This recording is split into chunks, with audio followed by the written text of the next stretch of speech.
Class में discuss किया था व्हाट इज मल्टीकल्चरलिज्म, और उसके तमाम तरह के पहलुओं पर हमने बहस की, बातें की।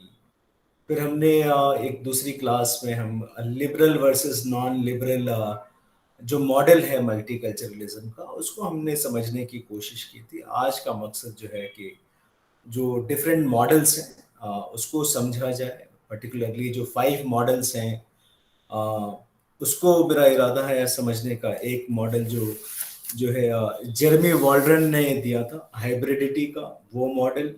दूसरा जो विल किमलिका का एक मॉडल है जो राइट टू कल्चरल मेंबरशिप की वो ऑफर करते हैं। तीसरा एक मॉडल है जेम्स टुली का जो कॉन्स्टिट्यूशनल डाइवर्सिटी पे बात करते हैं। चौथा एक मॉडल जॉन रॉल्स का है जो एक ओवरलैपिंग कॉन्सेंसस के बारे में बात करते हैं। और एक एडवर्ड सईद का भी एक मॉडल है क्रिटिक ऑफ ओरिएंटलिज्म का। तो ये जो है 5 मॉडल्स हैं जिस पर हम फोकस करने की बात करते हैं। तो पहले हम बात करते हैं जेरेमी वॉल्ड्रन का हाइब्रिडिटी का मॉडल क्या है। जेरेमी वॉल्ड्रन जो है एक एक न्यूजीलैंड के एक स्कॉलर हैं एंड एकेडमिक हैं, and he has written extensively on multiculturalism. और जो उनकी जो जो है जो किताब है, एक आर्टिकल उन्होंने लिखी थी 1995 में, minority cultures and the cosmopolitan alternatives. ये आर्टिकल विल किमलिका की एक किताब थी, the right of minority cultures, जिसको ऑक्सफोर्ड यूनिवर्सिटी प्रेस ने 1995 में छापा था, उसमें ये पब्लिश हुई थी। जेरेमी वॉल्ड्रन जो है एक पॉलिटिकल फिलॉसफी के भी स्टूडेंट हैं और लीगल स्टडीज के भी हैं। He taught in Britain, he taught in United states of America. तो उनका एक मॉडल है मल्टीकल्चरलिज्म को समझने का। वो उनका मानना है कि multiculturalism is all about hybridity. तो एक हाइब्रिडिटी क्या है, इसको एक समझने की बात करते हैं। अगर वो जेरेमी वॉल्ड्रन की जो स्टार्टिंग पॉइंट्स देखेंगी, उनके आर्टिकल का जो अभी हमने नाम लिया है, वो उस आर्टिकल में वो सैटेनिक वर्सेस का जिक्र करते हैं। और कि सैटेनिक वर्सेस जिसको सलमान रश्दी ने 1988 में लिखा था, ये काफी अनपॉपुलर और पॉपुलर दोनों किताब रही है। काफी जमातों ने जो इसके खिलाफ फतवा भी जारी किया, क्योंकि जिस तरह के सवाल और जिस तरह के नैरेटिव्स सलमान रश्दी अपने नावल में आते हैं, उससे काफी सारे लोग नाराज होते हैं। तो उस किताब की कुछ लाइनें वो लेके आते हैं और उसमें जो कहते हैं कि जो है जो सलमान रश्दी का एक नजरिया है, उसमें कहते हैं सलमान रश्दी का एक नजरिया है। वो कहते हैं कि अपने उस किताब में कि दैट रश्दी डिस्क्राइब्स हिमसेल्फ, की जो उनका नजरिया है वो माइग्रेंट आईज व्यूज है, कि एक माइग्रेंट की नजर में किस तरह से वो अपनी दुनिया को, अपने समाज को देखता है। तो जाहिर सी बात, एक मुहाजिर की निगाह में, एक नजर में वो अपने समाज को कैसे देखेगा, वो इस पे बात करते हैं। तो उसको ये कहना है कि वो इंसान जिसकी अपने जो अपनी जगह से छूट गया हो, एक नई तरह के बदलाव को महसूस करता हो, अपनी गांव, अपने शहर और मुल्क को छोड़ने के बाद एक नए शहर में आता है और एक नए नजरिए को देखता है और उसमें उसका एक परवरिश होती है। तो वो कैसे एक उस दुनिया को देखता है, इस पे एक बात कहते हैं सलमान रश्दी अपनी उस किताब में। और फिर वही कहते हैं कि जेरेमी वॉल्ड्रन का जो नजरिया है, दैट नजरिया इज ऑल अबाउट हाइब्रिडिटी है, इम्प्योरिटी है, इंटरमिंगलिंग है, transformation that comes from the new and unexpected combination of human beings, culture, ideas, politics, motives and songs. तो ये एक तरीके से एक आर्गुमेंट है रश्दी का, जिसको अभी रश्दी ने कहा कि मॉन्ग्रलाइजेशन है, कि न्यूअर्स इंक्रीज इन द वर्ल्ड। तो आप एक तरीके से ये देखें कि हाइब्रिडिटी का जो एक पूरी अंडरस्टैंडिंग है जेरेमी वॉल्ड्रन का, कि एक कॉस्मोपॉलिटन आइडिया है। Multiculturalism is what? Multiculturalism is all about hybridity, it's all about cosmopolitanism. जैसे आप एक एग्जांपल देता हूँ कॉस्मोपॉलिटन के। जैसे आप शहर देखते हैं, दिल्ली एक बड़ा एक कॉस्मोपॉलिटन सिटी है, हैदराबाद एक कॉस्मोपॉलिटन है, मुंबई एक कॉस्मोपॉलिटन है। और इन इलाकों में दुनिया के तमाम इलाकों से लोग आते हैं, जैसे कि और एक देश के कई इलाकों से लोग आते हैं। आपको मतलब हैदराबाद में बिहार के लोग भी मिलेंगे, केरला के लोग भी मिलेंगे, झारखंड के भी मिलेंगे, तमिलनाडु के मिलेंगे, मराठास के भी मिलेंगे, आसाम। तो हर जगह के लोग आकर के यहाँ बसते हैं अपनी नए नए अपॉर्चुनिटीज के लिए, और अपनी जो कल्चरल उसकी वैल्यूज होती है ना, वो घर को ही छोड़ के आ जाते हैं, वहीं पर उनका रहना होता है यहाँ आने के बाद। और एक दूसरे से इतने ना ही वो जो उनकी अपनी शिनाख्त होती है, जो एक गांव से एक शहर से जुड़ाव होता है, जो उसके खान पान के तरीके, तो एक नए शहर में आने के बाद, वहां रहने के बाद, एक इंसान जो है प्योर नहीं बचता वो अपने इलाके में। उसमें तमाम चीजों की आदतें आ जाती हैं, उसके तमाम तरीके के तरह से उसको, वो वहां वो शहर, नए शहर की नई बोली सीखता है, नए खान पान तरीका है, वहां पे लोगों का मिलना हर जगह के लोगों के साथ होता है। तो जाहिर सी बात है कि एक इंसान ओरिजिनल नहीं बचता, वो हाइब्रिड हो जाता है। कि अब मैं एक बिहार से अगर हूं तो मेरे अंदर मुझे मराठा की जो है, महाराष्ट्र के लोगों के बारे में भी अंदाजा हो जाता है, तमिलनाडु के कैसे उनके बारे में भी हो जाता है, फिर हमें भी जो यूपी के कैसे होते हैं, आसाम के कैसे होते हैं, क्योंकि एक शहर में हर जगह के लोग होते हैं और कोई एक दूसरे को नहीं आता, वो एक दूसरे से लोग जुड़ जाते हैं। तो इस तरह का एक ये कल्चर जहां पे कई तरह के कल्चर का संगम हो रहा है, मिलन हो रहा है, यही एक आइडियाज जो है एक मल्टीकल्चरलिज्म है। कि मल्टीकल्चरलिज्म क्या है? एक तरह का एक कॉस्मोपॉलिटन आइडिया है, जिसमें पूरी कॉस्मो में पूरी यूनिवर्स, पूरी कायनात की चीजें इकट्ठा एक जगह मिल जाती हैं। तो यह कोई आपको एकदम रिजिड लाइफ नहीं होता है कि नहीं, जो मजबूरी होती है, क्योंकि नए शहर में आते हैं तो एक माइग्रेंट की तरह ही होते हैं, एक प्रवासी होते हैं, एक माइग्रेंट है कि आप दूसरे शहर, दूसरे इलाके से आकर के यहाँ बस रहे हैं।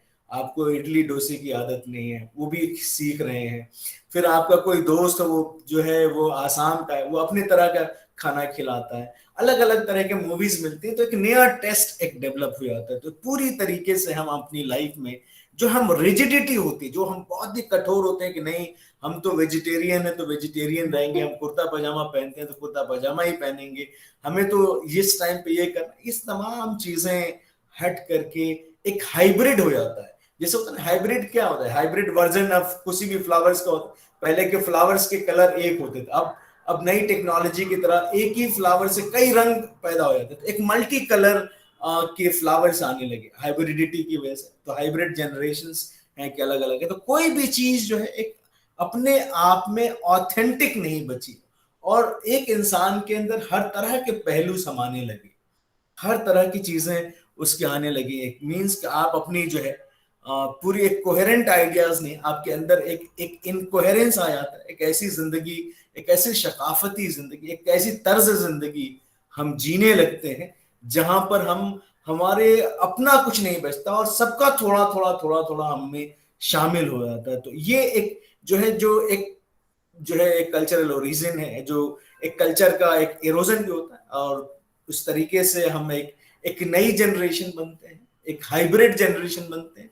और इसी हाइब्रिड जनरेशन को कहता है, यही हाइब्रिडिटी जो है एक कॉस्मोपॉलिटन्स की लाइफ की, एक ऐसी लाइफ जिसमें कई तरह की जुबानें एक इंसान के अंदर शामिल होते। पहले क्या होता था कि हम तमिलनाडु में तो सिर्फ हम तमिल ही सीखते हैं, लेकिन एक कॉस्मोपॉलिटन में हम आते हैं तो वहां पर कई जगहों के लोग, कई बोलियां होती हैं। आपको तेलुगु बोलने वाले लोग, हिंदी बोलने वाले लोग, उर्दू बोलने वाले लोग, तो थोड़ा थोड़ा थोड़ा थोड़ा सब कुछ सीख जाता है, और उससे उस डिफरेंट कल्चर को रिकॉग्नाइज करने लगते हैं, उसको जो है उससे टॉलरेट करने लगते हैं। तो ये एक जो है हाइब्रिडिटी का जो नजरिया है जर्मी वॉल्डन का, कि multiculturalism is what? Multiculturalism is all about a kind of society which is more culturally diverse.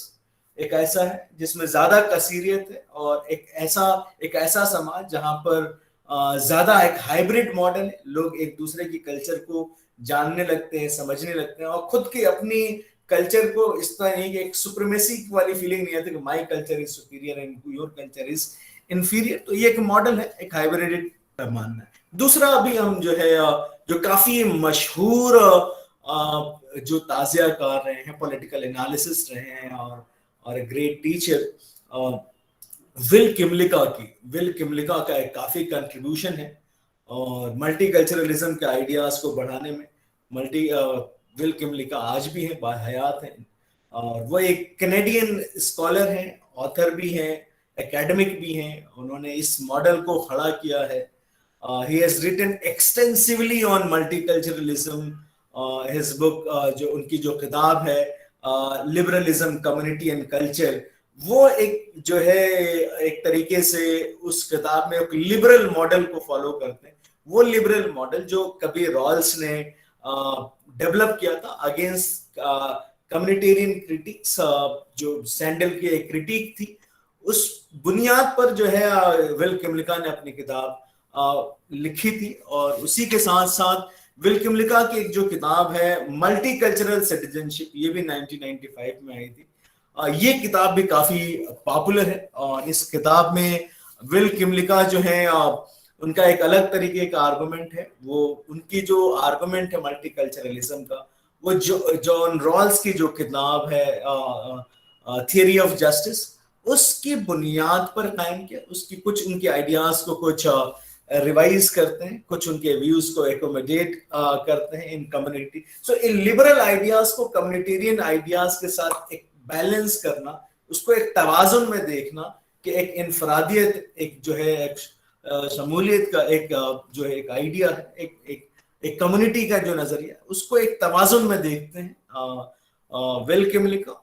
और वहीं पर वहां पर वो जो है विल किमलिका, जो उनका पूरी लाइफ रही है, उनकी पूरी राइटिंग रही है, उन्होंने कल्चरल डाइवर्सिटी को, एक सकाफती कसीरियत को डिफेंड किया है। हमेशा उन्होंने कहा कि एक समाज में हर तरह के कल्चर है, लेकिन उनका जो डिफेंस है कल्चरल डाइवर्सिटी का, वो रॉल्सियन फ्रेमवर्क में, जॉन रॉल्स की जो नजरिया है जस्टिस का, उनके नजरिए में।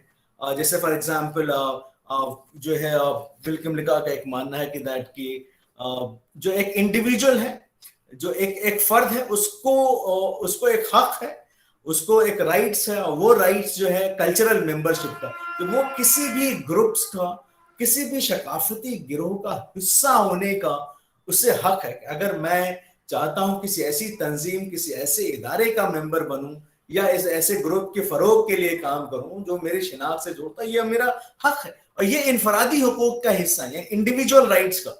यहीं पे देखिए community group rights and individual rights, तो इन्होंने जो इंडिविजुअल के राइट्स को कम्युनिटी राइट्स से जोड़ दिया कि I shall have the right to be a member of a cultural group. तो ये काफी एक आर्गुमेंट रहा, और यही है मींस कि I shall not be deprived of a context of choice, कि एक जो हमारे पास जो चॉइस होनी चाहिए, जो उसके एक ऐसे हालात में हो जहां मुझे चूज करना, वहां पर मुझे एक लिबरल आइडिया ये कहता है कि मुझे आजादी है चूज करने का, तो I shall be able to choose this idea. तो किमलिका जो है ये एक चीज क्या है कि इट्स ऑल अबाउट दैट कि हमें कभी कभी होता है कि हमें एक चूज करने का हक है, हमारे पास we have a right to make a choice, लेकिन what is more important is that whether we are capable to choose or not। तो ये एक बात कहते हैं विल किमलिका कि हमारे अंदर क्या उस तरह की सलाहियत है कि हम चूज कर सकते हैं अपने जो है अपने तरह की लाइफ। अपने नजरिए में विल किमलिका जो है कई तरह की माइनॉरिटीज की बात करते हैं। विल किमलिका जो एक नेशनल माइनॉरिटीज की बात करते हैं, कितने माइनॉरिटीज की बात करते हैं, मैटिक्स की बात करते हैं। उनकी जो किताब एक काफी अच्छी किताब थी, contemporary political philosophy and introduction. जब विल किमलिका स्टूडेंट लाइफ में थे तभी इस किताब की तैयारी कर रहे थे, तो उन्होंने ये किताब लिखी।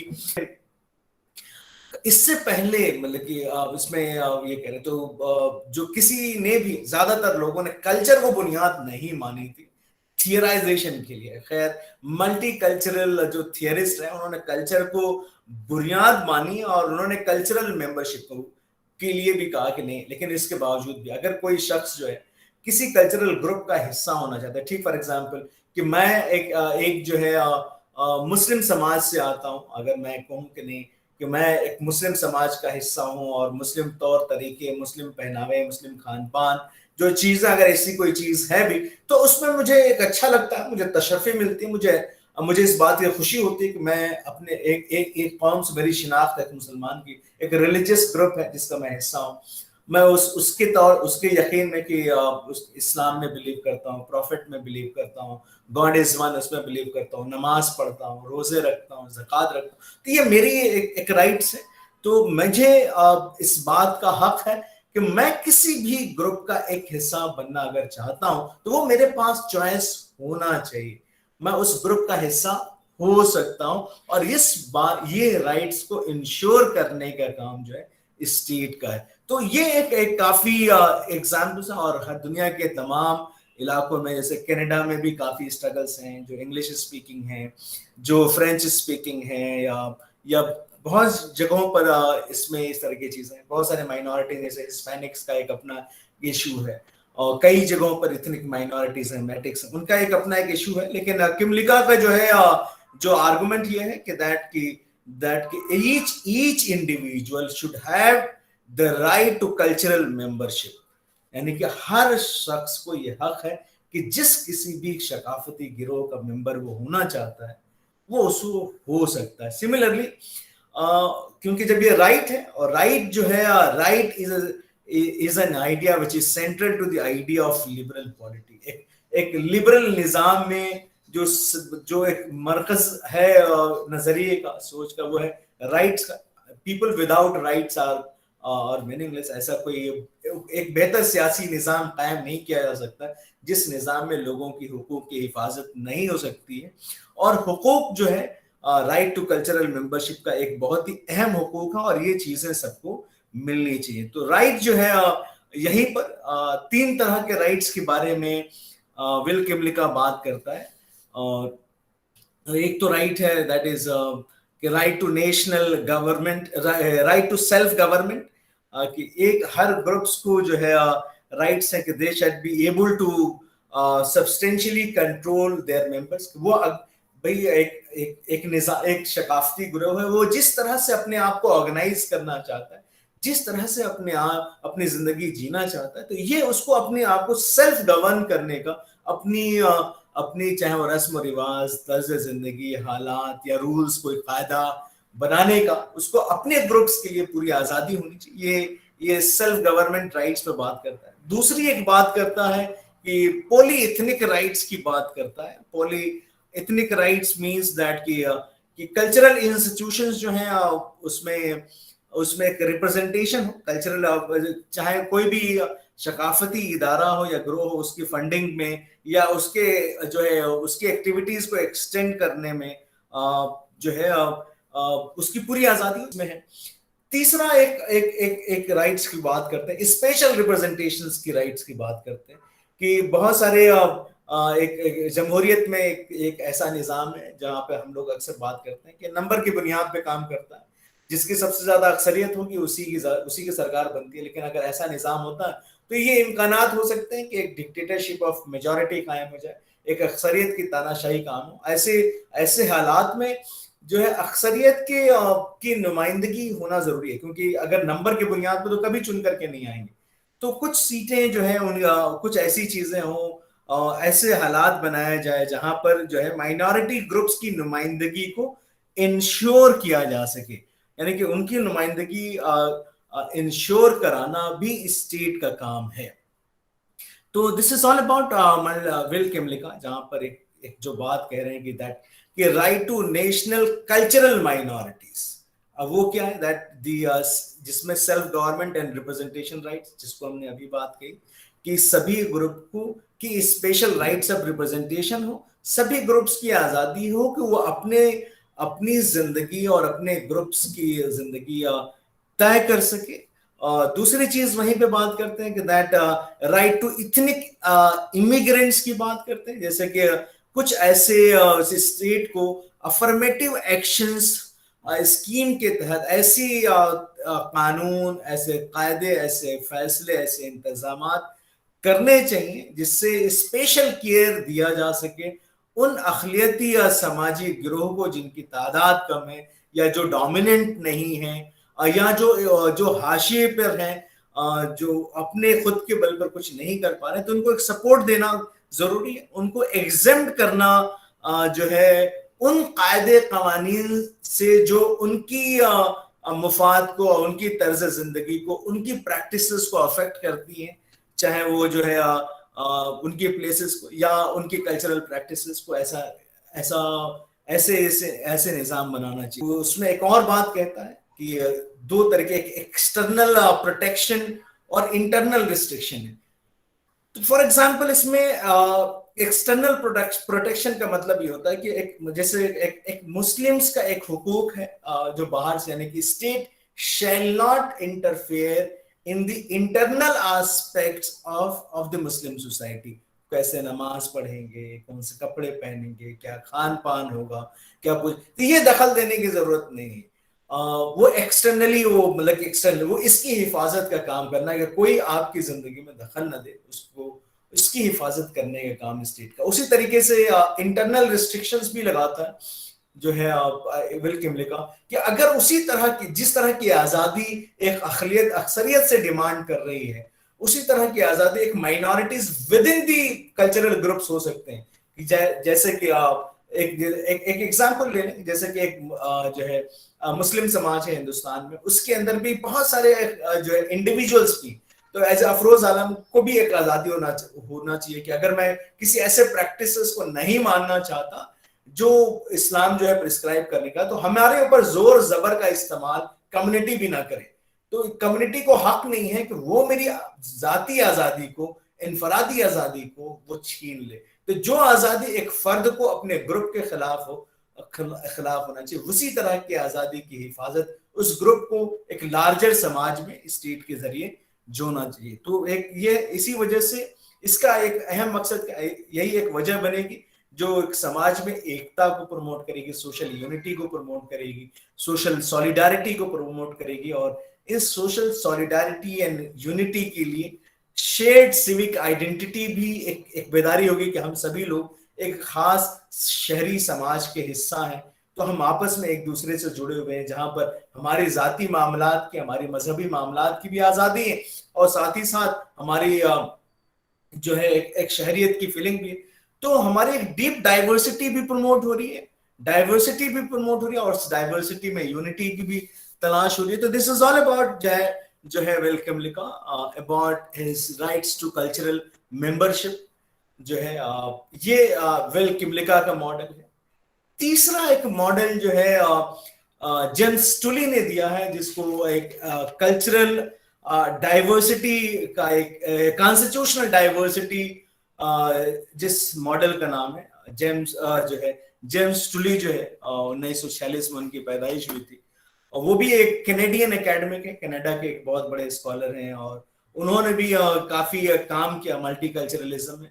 उनके जो आइडियाज हैं जो कैनेडियन के, उसमें जो आप बात करते हैं कि एक फ्रेगमेंटेशन दैट द कल्चरल कि एक ऐसा मुल्क है जहां पर एक कल्चरल फ्रेगमेंटेशन है, उस कल्चरल फ्रेगमेंटेशंस को कैसे यूनाइट किया जाए और कैसे एकोमोडेट किया जाए, ये जेम्स टुली का एक बेस था उसकी, जहां पर उन्होंने अपने नजरिए की शुरुआत की। जेम्स टुली की जो बैकग्राउंड है is all about history of political thought. वो जो है पॉलिटिकल थॉट के ही स्टूडेंट रहे, from where the political thought origins, इसके बारे में बात करते हैं। And he has given lots of lecture in camp on the issues of multiculturalism throughout the world, and most particularly his lectures in Cambridge universities in the mid 1990s were quite popular. उनकी जो किताब थी strange multiplicity, जो 1995 में ही शाया हुई थी, Cambridge university press ने छापा था। तो ये किताब भी काफी पॉपुलर हुई। इनका जो मॉडल है कॉन्स्टिट्यूशनल डाइवर्सिटी का, ये भी काफी एक बहस का मौजू रहा है, काफी डिबेट का सबब रहा है across the world। उन्होंने कहा कि जो मॉडर्न कॉन्स्टिट्यूशनलिज्म है, जो दस्तूरियत है, आपने कॉन्स्टिट्यूशनलिज्म का एक आइडिया सुना होगा, कॉन्स्टिट्यूशनलिज्म जिसको हम दस्तूरियत भी कहते हैं, आईनियत भी कह लीजिए उसे, कि ऐसी कोई कानून जो है, ऐसा कोई आईन जिसमें सिर्फ और सिर्फ जो है एकसा जो है जिंदगी और एकसा हुकूक, एकसा नजरिया ऑफ इंसाफ की बात हो, यही जो है मॉडर्न दौर में मॉडर्न कॉन्स्टिट्यूशनलिज्म का हिस्सा है कि कैसे यूनिफॉर्मिटी को प्रमोट किया जाए कि one constitution and one protection for all, जो है कि दस्तूर में जो है आपकी क्या होती है, एक दस्तूर एक ऐसा डॉक्यूमेंट है जहां पर क्या रिश्ता होगा जो है एक इंसान का, एक शहरी का अपने मुल्क के साथ, मुल्क की क्या जिम्मेदारियां होंगी, क्या हुकूक होंगे, क्या फराइज होंगे, इन सबका जिक्र होता है। लेकिन वो जो है एक फर्द को एक सिटीजन की तरह ही देखता है कि एक ही, जैसे कि Indian constitution is for Indians, आप किसी भी मजहब के हों या किसी भी जुबान के बोलने वाले लोग हों, किसी इलाके के हों, किसी तर्ज जिंदगी के हों, किसी भी मजहब के हों, लेकिन आपके लिए एक ही कॉन्स्टिट्यूशन है और आपकी हुकूक का उसमें एक जिक्र है। तो ये जो, और ये कॉन्स्टिट्यूशन का होना इस बात का सबूत है कि स्टेट ऐसा कोई कायदा या कानून नहीं बना सकती जो स्टेट की जो जो आइन की प्रोविजंस के खिलाफ हो, जो कॉन्स्टिट्यूशंस की प्रोविजंस के खिलाफ हो।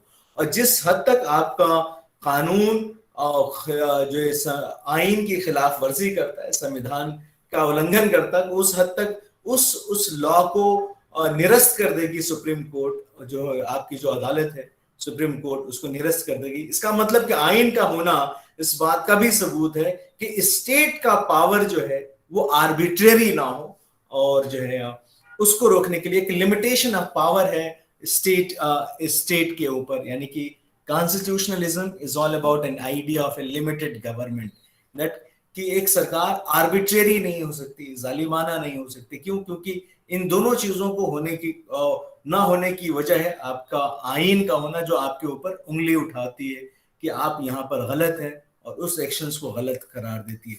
लेकिन जो मॉडर्न कॉन्स्टिट्यूशनलिज्म है उसी में हम जो है टूली कहता कि जो मॉडर्न कॉन्स्टिट्यूशन, जो जदीद दस्तूरियत, उसने कहा कि नहीं, एक आइन में एक तरीके का यूनिफॉर्मिटी का एकसानियत कायम की गई है, और एकसानियत में इस एकसानियत को जो है कायम की गई कि नहीं, एक मुल्क, एक देश, एक कल्चर, एक वैल्यू, ये जो आइडिया है कि नहीं हर चीज में एकसानियत हो, और इसके खिलाफ वो बात कहता है कि नहीं, एक ऐसी आइन होनी चाहिए जो आइन आपकी कसीरियत को एकोमोडेट करे, that constitution must accommodate the diversity, the pluralism, the distinct way of life and religion। उसमें एकसानियत की जगह पर कसीरियत को प्रमोट करने वाला कॉन्स्टिट्यूशन होना जरूरी है।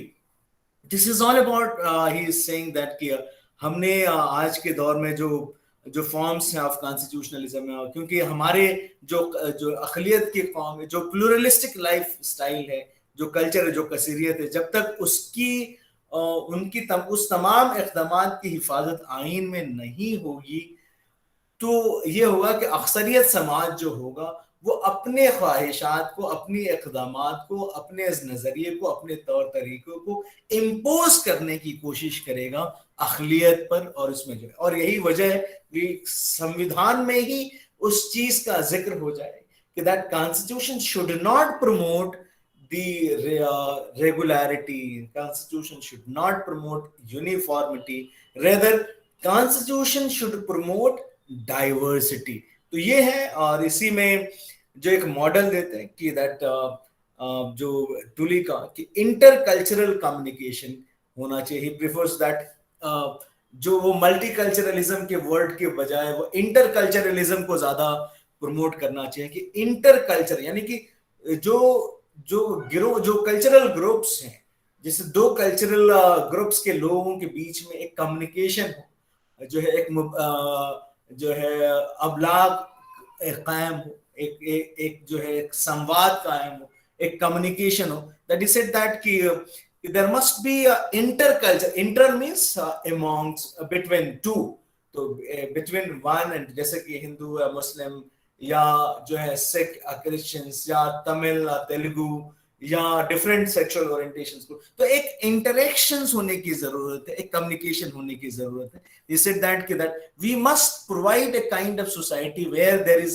more and more communication between two or many cultural groups। जब कल्चरल ग्रुप्स के बीच में बातचीत बंद हो जाएगी, उनके आपस के कम्युनिकेशंस बंद हो जाएंगे, तो we can not create multicultural society. So he requires that we may agree or disagree with certain rights of others, but we must discuss.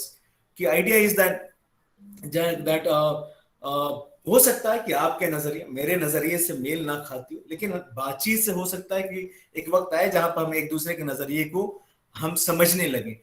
तो उसी तरीके से एक एक रिजेम्बलेंसेस कायम भी होगा एक दूसरे से हमारे।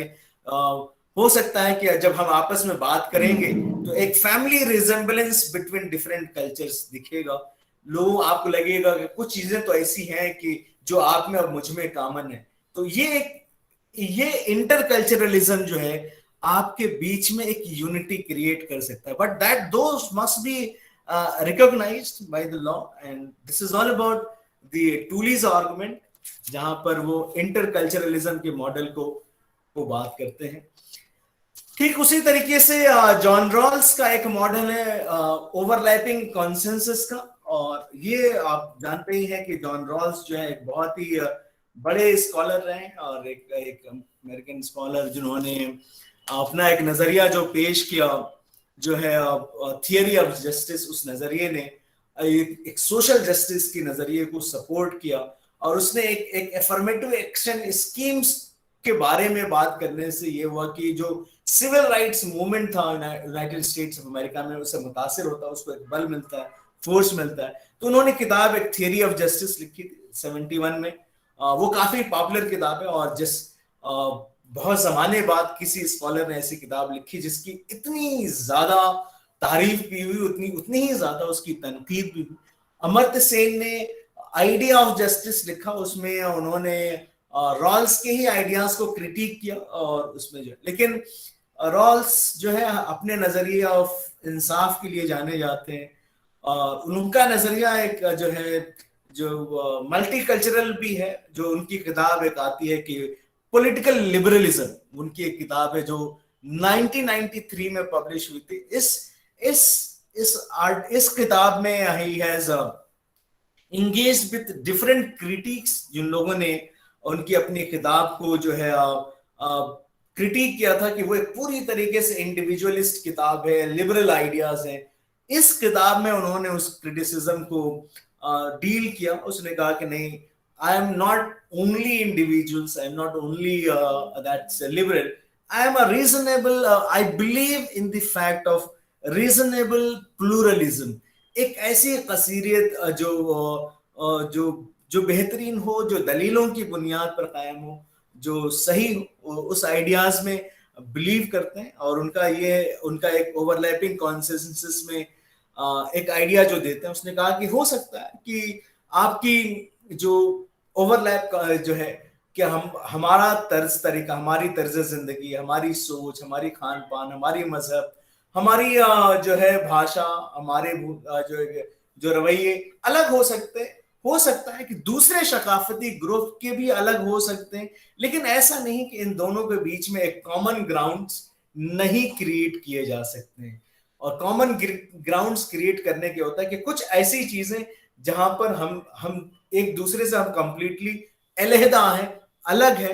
कुछ ऐसी चीजें भी हैं जो ऐसी चीजें हैं जो हमारी ऐसी सोच है, ऐसा नजरिया है, ऐसे उसूल है, ऐसे तर्जे जिंदगी है जो आपस में हम दोनों को यूनाइट भी करती है। तो इसमें आप ये देख लें कि जैसे कि इसे ज्यूज एंड क्रिश्चियंस का एक एग्जांपल देते हैं कि जैसे कि ज्यूज एंड क्रिश्चियंस की जो तारीख उठाएंगे तो इनके दोनों की तारीख और इस्लाम की तारीख भी काफी मिलती है। तो हम उन तारीख की बुनियाद पर हम एक कॉमन ग्राउंड डेवलप कर सकते हैं कि कैसे इस्लाम, क्रिश्चियनिटी एंड ज्यूज जो यहूदी हैं, ये एक ही तरह की तारीख को साझा करते हैं। और इसकी वजह से क्या होगा कि हम कुछ ऐसे तरीके, जैसे कि हम मोनोथीज्म में बिलीव करते हैं, वो भी एक खुदा में यकीन करते हैं, ज्यूज भी एक खुदा में यकीन करते हैं, क्रिश्चियंस भी एक खुदा में यकीन करते हैं, और इस्लाम भी करते हैं। तो हम एक मोनोथीज्म पे हम काफी एक एग्रीमेंट कर सकते हैं। जैसे बहुत सारे प्रॉफिट्स जो मूसा अलैहिस्सलाम हो चाहे ईसा अलैहिस्सलाम हो, उनका जिक्र है हमारे कुरान में। तो हम उनकी और टीचिंग से, इनके टीचिंग से हम ले सकते हैं, एक कॉमन ग्राउंड मिल सकते हैं। ओवरलैपिंग कुछ ऐसे कॉन्सेंसस, रजामंदी जो ओवरलैप कर रहा है, तो ये हमारे साथ हो सकता है। ठीक उसी तरीके से कि बहुत सारे ऐसे कायदे हो सकते हैं जो आज का जो कानून है वो शरिया के कानून के बराबर ना हो, दैट हो सकता है कि वो कन्फ्लिक्ट में आए। लेकिन कुछ ऐसे भी कानून हो सकते हैं जहां पर हम उस ऐसी तारीखें ढूंढ सकते हैं कि हम सेकुलर लॉज के ऊपर एक रजामंदी हासिल कर सकते हैं। ठीक उसी तरीके से जिहाद का एक मैटर है, जिहाद के बारे में बात करते हैं कि किस तरह से जिहाद को एक मिसअंडरस्टूड किया गया, गलत तरीके से समझा गया। और जैसे कि हम जिहाद के लफ्जी माने और जिस तरह से जिहाद का इस्तेमाल होता है, जैसे उसमें कहते हैं जैसे कि बिलीवर जो है, एक जो यकीन रखता है, जिहाद इज ऑल अबाउट व्हाट, कि एक जो है हमारा जुबान सही हो, दिल हो सही हो, दिमाग सही हो, हम अच्छे तौर से मिले। तो एक एक ये नजरिया जिहाद का कि देख कि एक जहद है अपनी सेंसेस के खिलाफ, अपनी अपने नजरिए के खिलाफ। इस तरह की एक कॉमन चीजें हैं, कुछ ऐसी चीजें जो कन्फ्लिक्ट करती हैं, जो दोनों के लिए सही नहीं हो, हम दोनों एक एक कॉन्सेंसस बिल्ड कर सकते हैं, एक रजामंदी हासिल कर सकते हैं।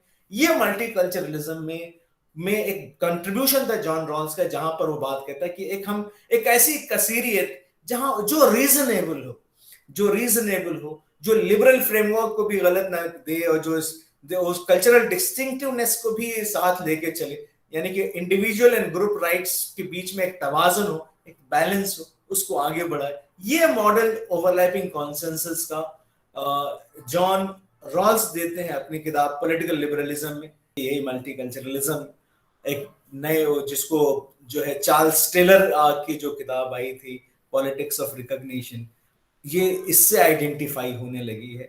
और this is what is politics of recognition, what it means, it's all about that going beyond cultural rights to a cultural recognition, कि सिर्फ हम कल्चर के राइट्स की बात नहीं कर रहे हैं, हम अपने कल्चर की रिकॉग्निशन की बात करें कि पूरी दुनिया या वो समाज, अक्सरियत की जो समाज है या दूसरे या सकाफती गिरोह के लोग हैं या उस मुल्क की हुकूमत है, वो हमारे कल्चरल राइट्स की, प्रैक्टिसेस की, लैंग्वेजेस की, स्क्रिप्ट की, रिलीजन की, वेज ऑफ लाइफ की जो है रिकॉग्नाइज करे, और सिर्फ रिकॉग्नाइज ही ना करे और उसकी पहचान ही ना करे, बल्कि उसे प्रमोट भी करे और हमें सपोर्ट भी करे। सिर्फ प्रमोट ही ना करे, अगर कहीं से उसको खतरा पहुंचे तो उसको प्रोटेक्ट करे, उसकी हिफाजत भी करे। इसीलिए ये जो कल्चरल पॉलिटिक्स का एक जो मामला है, एक इट्स ऑल अबाउट दैट कि one should have a positive attitude towards different culture. एक बेहतर एक जो पॉजिटिव है, सकारात्मक सोच है दूसरी मजहब के लोगों की, दूसरे सकाफती ग्रोह के लोगों की या दूसरे नजरिए की। और ठीक उसी तरीके से हम दूसरे कल्चर्स को भी रिकॉग्नाइज करें और कहें कि नहीं, वो इक्वली वैल्यूएबल है और इसलिए उसे प्रमोट करने की जरूरत है। हो सकता है कि डिफरेंसेस होंगे, हमारे कल्चरल डिफरेंसेस हैं। Cultural differences does not mean कि आप उसे इंफीरियर मान लें, उसे कमतर मान लें, बल्कि सबको एक बराबर equal dignity, equal value, equal protection shall be there. तो ये it's all about the multiculturalism, the different models. दूसरी क्लास में किसी और कंसेप्ट पे बात करेंगे जो आपके सिलेबस में है, उसको समझने की कोशिश करेंगे। अगर आपके पास कोई भी सवाल हो तो उस सवाल को आप पूछ सकते हैं।